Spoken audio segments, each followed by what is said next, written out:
Thank you for your time. Thank you.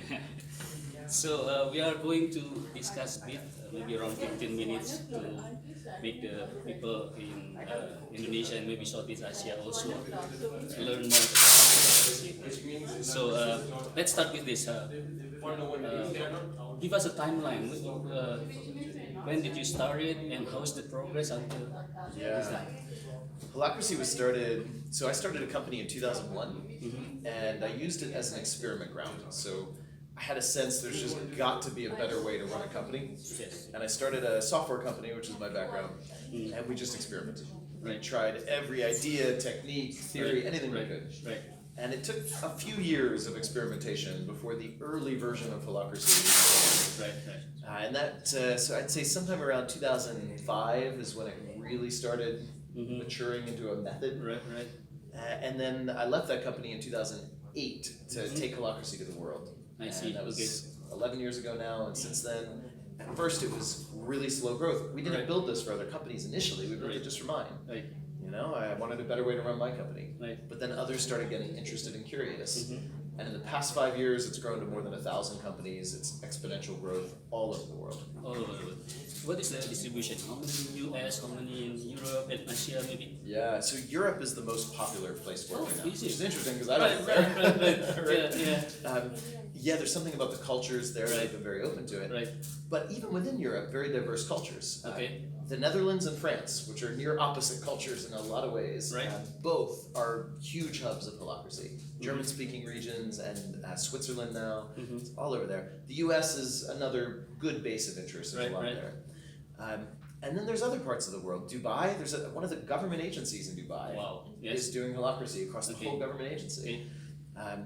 There's a lot of interest now coming out of China, so we're just seeing that it's at the earlier part of its curve, but that's starting to take off. We're here in India today, and there's it's also early, but it's starting to take off. There's one company in Indonesia that we worked with. I went down there in Jakarta and did some work with them. 2 years ago, you said it. Yeah, a few years ago, so they're doing it. And there's companies I don't know about that people tell me later, oh, we've been doing it for a year or two. I have no idea, you know? So that's great, that's it. So what do you think, can you share us what kind of success stories of that companies running well, like what, you know? So one of the statistics I like, in the US, there was a department in the state government of Washington State that adopted Holacracy. And Harvard Business School studied the adoption and they did a lot of metrics gathering.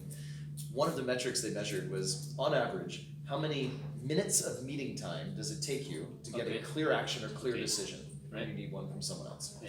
And they measured, I think it was a 94% reduction in the number of meeting minutes needed to get to a clear action or clear decision, which was pretty remarkable. But then they also tried to measure, what about when you need a change to a policy or a job description? Those are deeper changes, right, to the structure of the organization.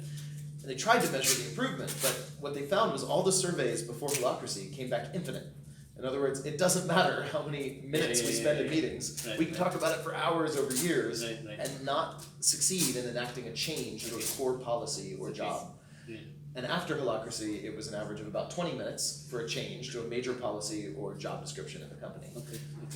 So that's a new capacity, and those are little examples, anecdotes of some of the things Holacracy brings.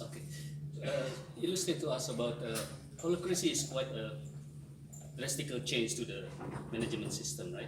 So could you share us about what is the difference with others management improvement, things like that? Holacracy? So many of the methods out there to improve things in companies are built on top of management hierarchy. The idea is you still have a management hierarchy, you're just bringing in some new process or method or doing some leadership development. Holacracy is an alternative to management hierarchy itself. It's a replacement, a different way of structuring a company. Now that said, there's some misconceptions that are easy to make from that. Sometimes when people hear no managers, which is true, in Holacracy there are no managers. But sometimes people think that means no structure, and that's not true. Companies running with Holacracy have more structure, not less than a management hierarchy. They just get the structure differently. Instead of managers creating structure on a team top down, the whole team is involved in a process on every team that's about clarifying what's the structure of this team, who does what, who makes which decisions, what are the responsibilities. you get more clarity of that. You know exactly who makes which decisions. So unlike traditional management hierarchy, where you often have a lot of consensus building and meetings and buy-in, Right. Holacracy focuses on clarifying who makes which decisions outside of meetings. Right. So you also have less meeting consensus seeking. Right. Right? You have more autocratic decision making, ironically, than Right. even in a Right. management hierarchy. Yeah. Because it focuses on clarifying who makes which decision instead of just coming together to make big group decisions. Okay. So that hopefully clears up some of the common misconceptions. Okay. No managers doesn't mean consensus, it doesn't mean group decisions, it doesn't Okay. mean more meetings, it means less of all those Okay. and more structure. Okay. Good. Now, could you share with us about the how many you use the licensing or certification licensing process, right? So how many already taken the licensing now? Around Yeah, I think we've had thousands of people go through our deep trainings. okay. Now, of them, many of them don't pursue certification, they're just Right. doing it for Right. their own internal Right. company. Okay. Of the ones that do, I think we have a couple hundred certified Couple hundred. coaches now. Okay. And not all of them are out doing consulting work, some of them are in Right. companies Okay. doing internal change. Right. I don't know the exact number, I'm guessing today it must be somewhere around 50 people that are actually out there doing Holacracy consulting work. Okay. In some form around the world, something in that. Also in Asia and Australia. Yes, we have somebody in Australia that also does some work in Southeast Asia. Right. We have it's most of them are in Europe and North America, Okay. but we do have some outside Okay. of that. We have one in China now, licensing in Okay. China. Okay. Okay. So maybe there is some people want to go through the what do you call it, licensing process. Yeah. So could you share? So the first, process? before you even consider Okay. getting certified and licensed to go do this Okay. work, Okay. make sure it makes sense to you and you like it, Okay. right? So the first thing I'd say is get an experience of it. Okay.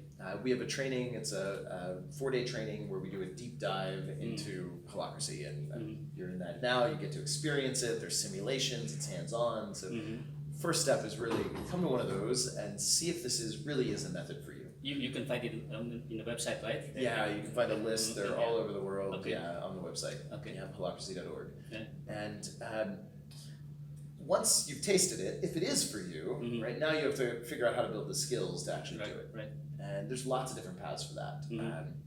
One of the things that works best is find a client that wants to do it and partner with one of the existing licensees or with my company Right. to come in and do it together so that you can kind of learn by doing in your area, or at least get some coaching from us.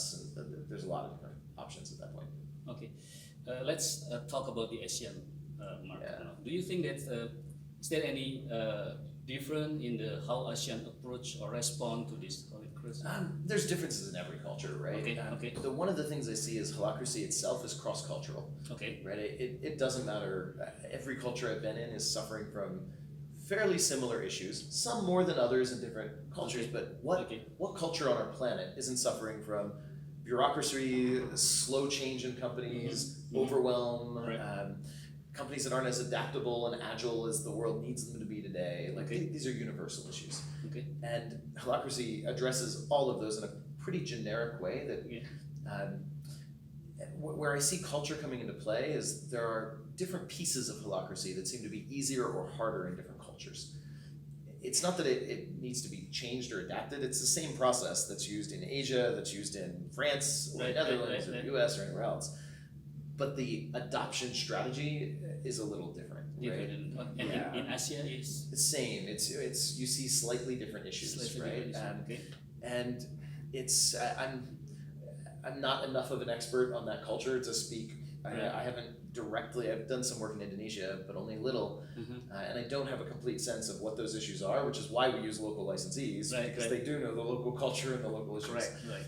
But I have seen the cultures I've worked within. There are definitely differences. Okay. But again, it's really a question of how do you support people through this kind of change. It's Okay. a massive change process. Okay. Thank you, Bang. Any other things you want to share with the Asians? Yeah, it's whether it's Holacracy or not, I think the way we've been Right. organizing companies for the past century has worked fine for the complexity in the world last century, but I think we need a new approach for next, right? There's no way that the complexity our companies face today is going to be adequately handled by whatever method we used over the last 100 years. So my invitation is explore Holacracy, even if you choose not to use it. Right. Because there's got to be a better way, right? We've got to do something as a human society, as business leaders. We've got to look at better ways to run businesses today, and this is one option. Explore. Okay. Thank you very much, sir. Great. Thank you. Appreciate Have it. a good time here. Thank you. Okay. Thank you.